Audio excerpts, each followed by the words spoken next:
Now, when you consider the entire span of human history, we need to recognize that this 234-year-old experiment that we call America is something incredibly precious. It is exceptional, and it is being squandered. I will take to Washington a deep reverence for the genius of our founding fathers. There is a reason that America holds 5% of the world's population and yet produces 25% of the world's goods.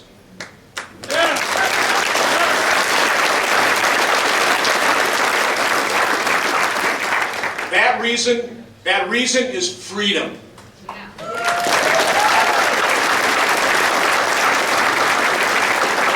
And the fact that we recognize that our rights are endowed by our Creator, not granted to us by the government.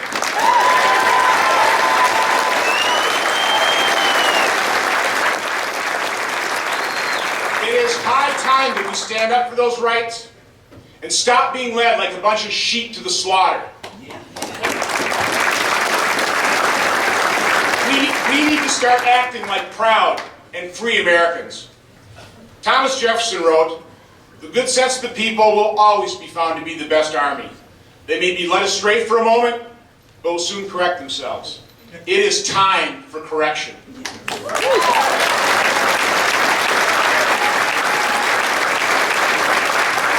We can do this. I would not be running if I did not believe this.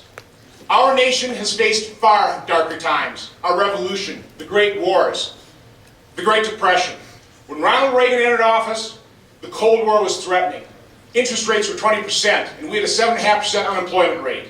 By implementing policies guided by a strong set of principles, he solved those problems and ushered in 2 decades of peace and prosperity. We can do it again. We must do it again. We can bring America back.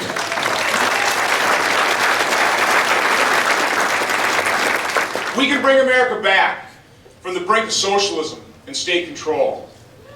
We can bring America back to the ideas and principles that made her great. We can bring America back from a culture of entitlement and dependency. And we can bring America back to a country that rewards hard work, values personal responsibility, and values life. A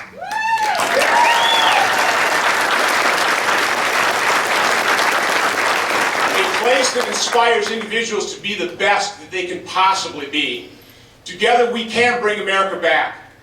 Now, before I even announced my candidacy for the U.S. Senate, Russ Feingold and the Democrats were ridiculing my final point. They do so at their own peril. Because, folks, this is a fight for freedom. It is not someone else's fight. This is our fight.